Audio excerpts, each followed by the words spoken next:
This is part 4 in our series on David, and we left off in 1 Samuel 17. Young David had just slain the giant Goliath, and he refused Saul's armor. Saul's armor is the armor of man, and he took on the armor of God. That was his faith in God that would lead him to victory.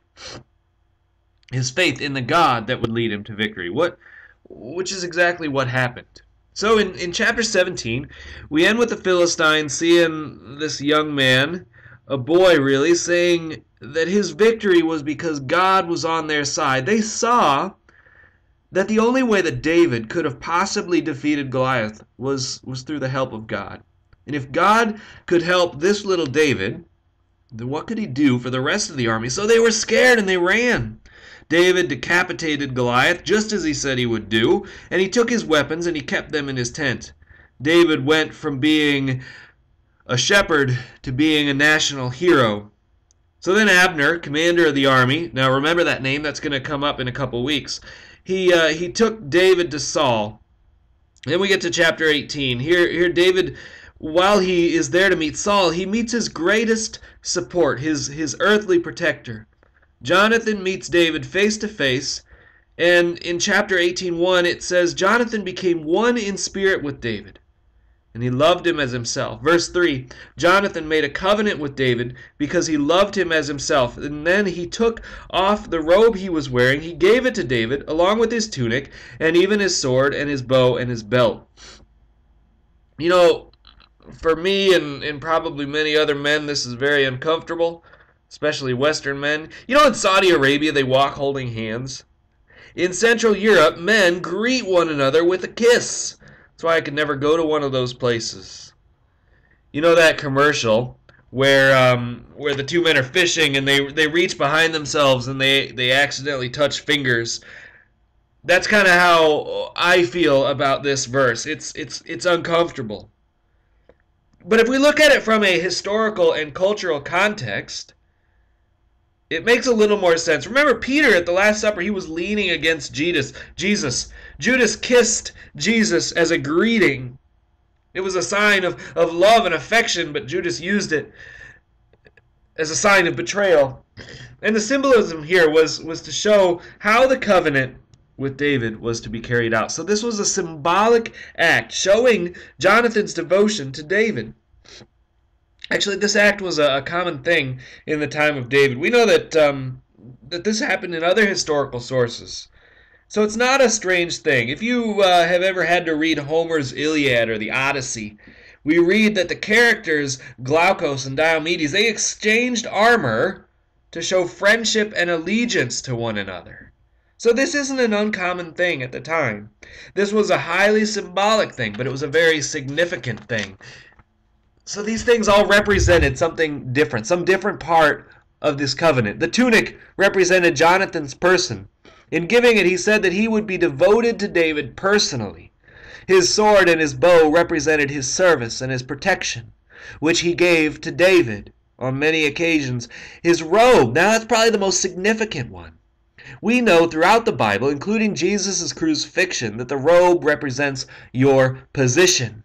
In the early Greek government, your robe represented your rank within the Senate and also within society. So what you wore symbolized who you were. Jonathan's robe represented his princely position. Jonathan's robe represented the fact that he was the prince, the next in line for the throne, and he gave it to David. That is very significant. Saul had been rejected by God. Jonathan, by this point, would have known that. And in knowing that, he would have understood that he was not going to be king. That robe was never going to be the robe of a king. By giving this to David, Jonathan acknowledged that he understood that David was the next in line to be king, not himself. This is huge. He made a covenant with David and acknowledged that David was the rightful heir to the kingdom, not him. Jonathan is probably the greatest example of maturity and devotion in the entire story of the kings of Israel. He did this, and it was totally unselfish, and it was out of total devotion to God. This is what I want to focus on today, on the relationship between David and Jonathan. But I need to go a bit further and talk a little bit about Saul. Where is Saul at during all of this? So verse 5, we can assume that represents 1 or 2 years of time. David becomes a soldier, and it says everything he does well. So he's promoted. David and Saul are coming into the city. Now we backtrack here, and they're being cheered on. The people sing, "Saul has slain his thousands," and Saul is thinking, yeah, that's right. But David is slain his tens of thousands, and Saul says, no. Saul does not like this very much. Saul is jealous. And the next day, again, an evil spirit from God came upon him. Saul happened to have a spear in his hand, and he threw it at David. David dodged it twice. So Saul became afraid of David. He wanted him to go away, so he put him in charge of 1,000 people. You know, if I were afraid of somebody, putting him in charge of an army wouldn't be my first thought. But this is par for the decision-making of Saul. So where are we at in this story? David has come of age. He's now a general in charge of 1,000 men. He's still young, but he's good at what he does. And Saul realizes that the only way he could be good at what he does at his age, with his inexperience, would be that God is on his side. But Saul knew that God was no longer on his side. Then we have Saul. Saul is the deposed king with no real power, but he's still on the throne. God has left him. He's tormented by an evil spirit. His son doesn't respect him. The people like David, this young man, more than they like him. And he's prone to fits of depression and, well, all over craziness. And he's scared of David. Then there's Jonathan. Jonathan, the only voice of reason in all of this. Jonathan, the prince, has the respect of the people. In fact, they respect him more than they respect his own father. We know this from chapter 14 when the army come alongside Jonathan and convince Saul not to kill him for breaking his order not to eat. Jonathan has come to terms with the fact that he will never be king, and he has made a covenant with David. You know, it sounds like Downton Abbey to me. Drama and backstabbing in high places. You know, it's interesting. Saul was the anointed one of God, right? But his pride made him turn from God. Solomon, later, was the anointed king, given great wisdom. But his lust and those around him, they led him away from God. All of Israel was chosen by God, but their kings and their disobedience made them turn from God. Judas was a disciple and a witness to the things of Jesus, but he turned from God. Man does not have a good track record in all of this, does he?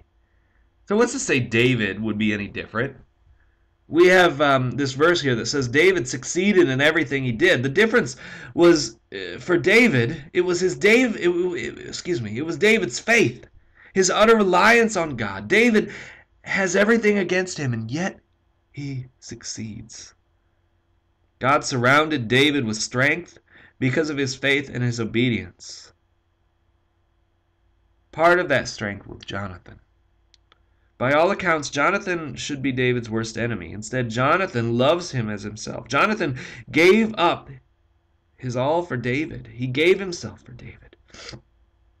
Jonathan's time was coming to an end. He wasn't old. I don't think he knew that he was going to die soon, but he knew that his time as in the position of prince, this position of authority, was very limited. David was just starting out. So because of this, for the sake of the future of Israel, Jonathan gave David everything.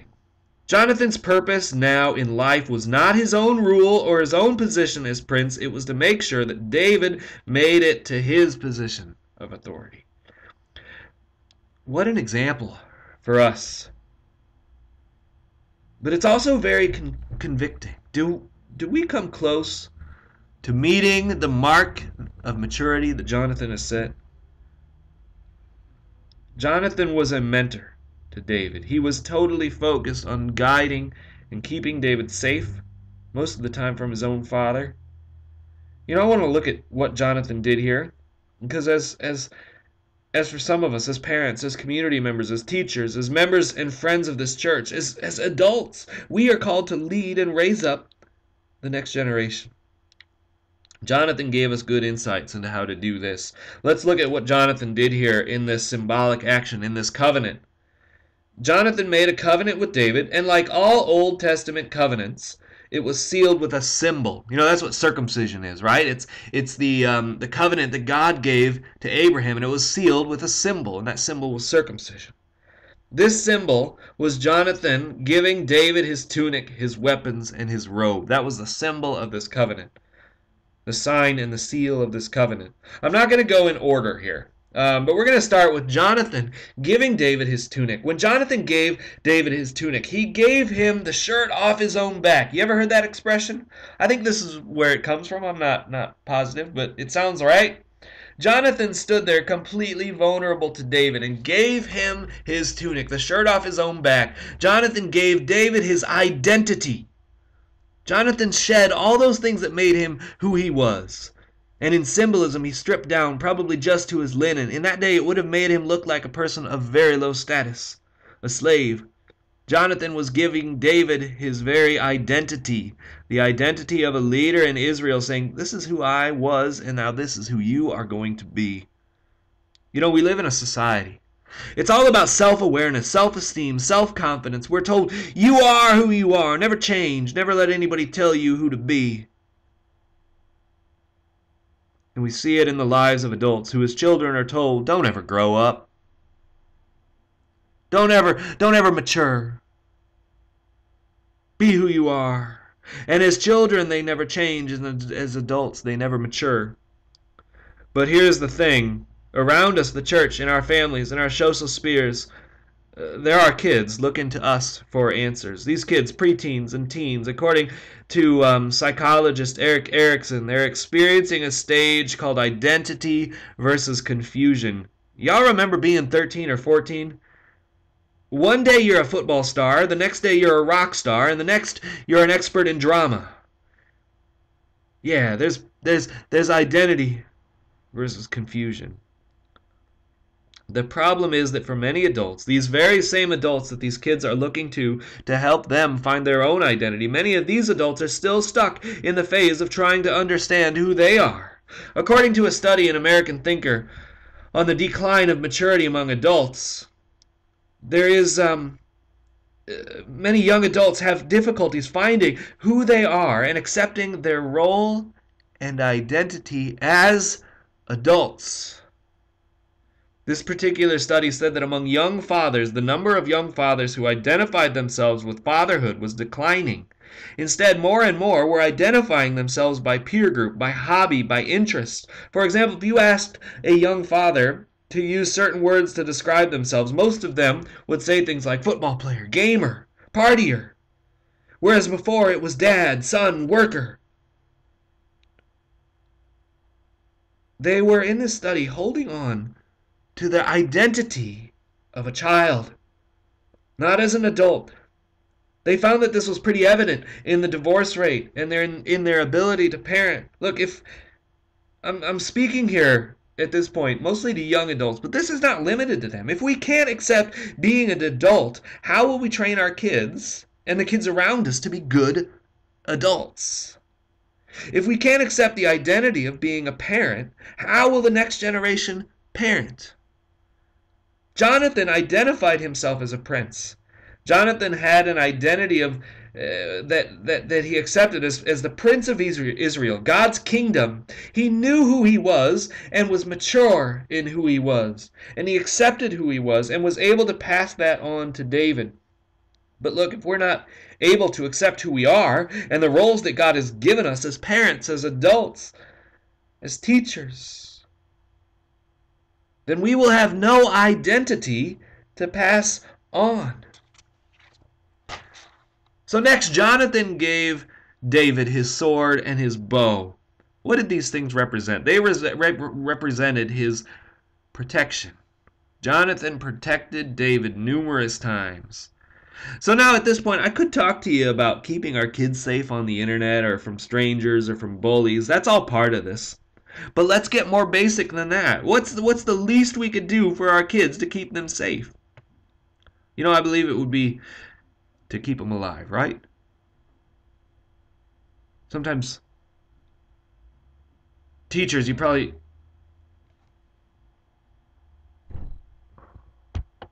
least we could do for them is to keep them alive.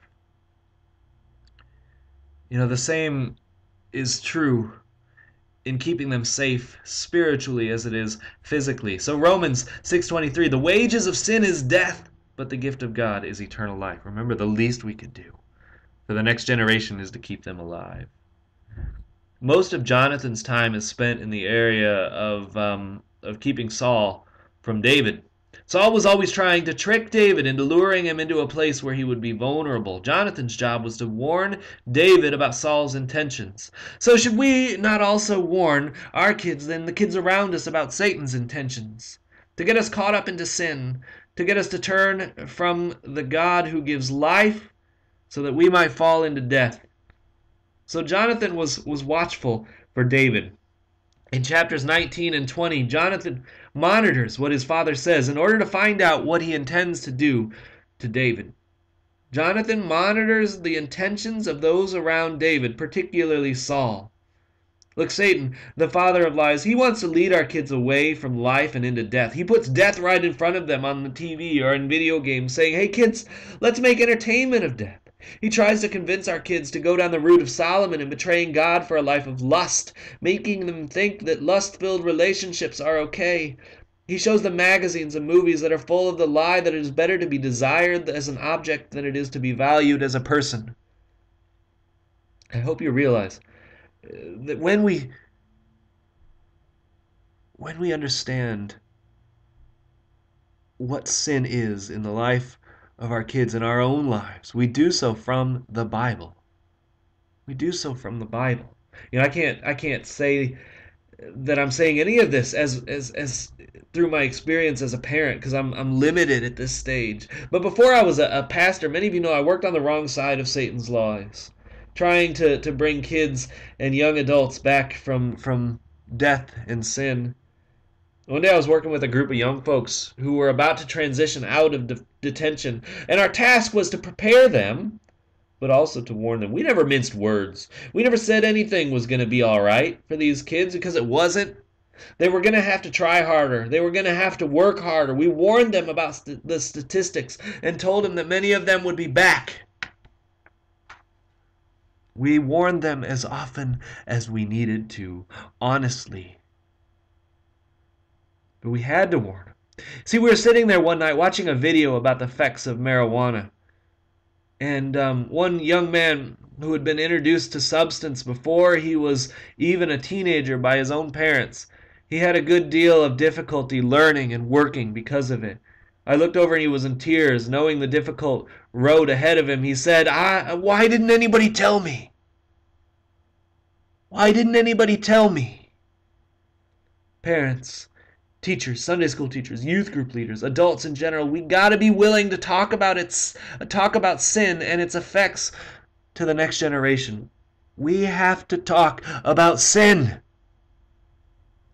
When Jonathan saw Saul's anger, he told David, he hid him from Saul's wrath. We have to do the same. There was a recent opinion poll out there about allowing children to experiment.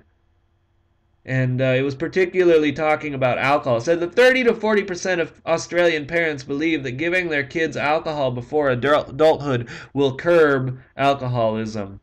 But this is blatantly false. According to an article in Time, Health and Life, and numerous others, including the Journal of Pediatric and Adolescent Medicine, they say that not protecting kids from alcohol is actually sealing their fate as alcoholics as adults. In chapter 19 and 20, Jonathan monitored David's surrounding. He hid him from danger. We got to monitor the world that we are living in and its effects on the children around us. We, who are strong enough, have to give them our protection. Finally, Jonathan gave David his robe. I know this was the first one, but for effect I saved it till the end. This robe represented Jonathan's status as a prince, as a son of Saul. It represented the rule of Israel, and now he was passing it on to David. It is the same as Elijah passing the mantle on to Elisha. Jonathan was saying, my time is up. Now let's focus on getting you ready to take my place. See, the difference between Jonathan and Saul. Saul knew that David must move forward to be king, and he hated him for it. Jonathan knew that he wasn't ever going to be king, but he still loved David as himself.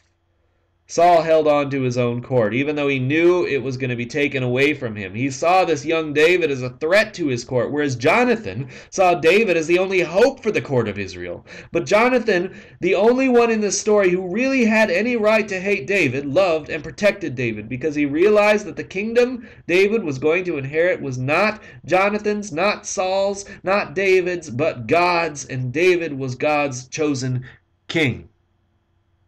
You know, this has particular implications on the church. This church especially, we see this awesome group of young folks up here leading worship. They're the next generation of leaders. A church that is unwilling to allow the next generation of leaders to lead is a church that has no future. And I'm not talking about the four walls of a physical church. I'm talking about the body of believers within a particular community.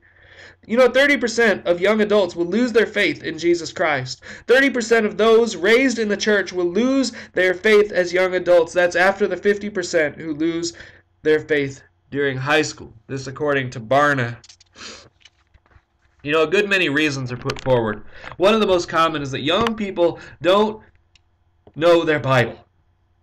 This same Barna study found that this was not quite true. Actually, when they looked at the parents' generation and compared it to the generation of 18 to 30-year-olds, they found there really was no difference.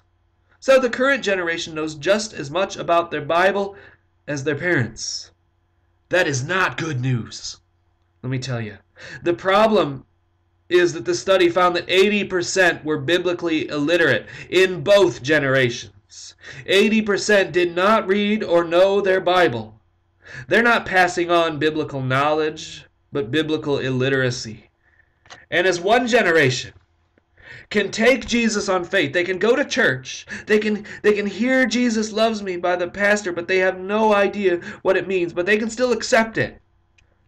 The current generation, my generation, they cannot accept it just on faith. They have to have knowledge, especially as their college professors, as their teachers are telling them that Jesus is a myth. Barna found that fewer than half of adult Christians could name 5 of the 10 commandments. We got to follow the model of Jonathan. First, we got to equip our young people by passing on to them our tunics, our very identity as believers, as adults, as parents, that they will know and see everything that we've experienced. Deuteronomy 4:9 says, don't forget what you have seen and tell your children and their children's children and their children. We have to talk to them. We have to share the Bible with them, which means we got to know the Bible. We have to know our own history. If not, we will have nothing to pass on to them. And then we have to pass on our protection. We got to be willing to call evil, evil. And we got to be willing to warn them. We got to be willing to sometimes be uncool, because it's going to make us uncool when we talk about sin. We got to be willing to step in and mentor them, give them our time. But most of all, we got to be willing to study what is around them, to know what their teachers are teaching, and to know enough to interject the truth when they're being taught that God is a myth. If we don't know how to explain the truth, we're not going to be able to share the truth with them. And when they are swayed by liars who claim to know the truth, they will fall.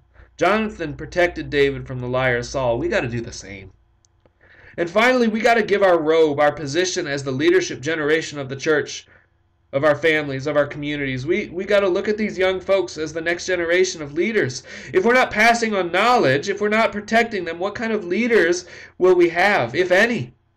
This is exactly what the church, the current church, is facing as we in the Western world close the doors of 75 churches per week, as 2.7 million Christians in the Western world walk away from salvation in Jesus Christ every year. That's 2.7 million people walking away from life to death, most of them young people. We must, as Deuteronomy 4:9 says, pass on everything that we've seen. We must, as Jesus says in Matthew 28:19, teach them to obey everything he commands. For in this message there is life. We must bring them up as those who will continue this work after we are unable to. Jonathan made a covenant between himself and David for the sake of the future of Israel, but he didn't just do it for the government. He did it for every individual, every member of the body of those who believed in the God of Israel. Jonathan protected and led the next generation, promising to look out for David as a way of securing not only his own future, but theirs. Are we able to make the same covenant, a covenant of time, that we promise to give our time in teaching and mentoring, a covenant of teaching that we promise to be learning ourselves, to not hide behind the excuses that stop us from reading the Bible? Do we promise to learn so that we can teach? A covenant of protection. Do we promise to give that covenant? That no matter what the opposition we face, we will stand up against the evil that is affecting the younger generations, that we will fight the clutter of evil so to clear away a path for them? Do we give them a covenant where we give our churches and our communities to them, recognizing they are who this message is for, those who do not yet have knowledge of him? They are the ones who need to know him, who we need to raise up. Do we make that covenant?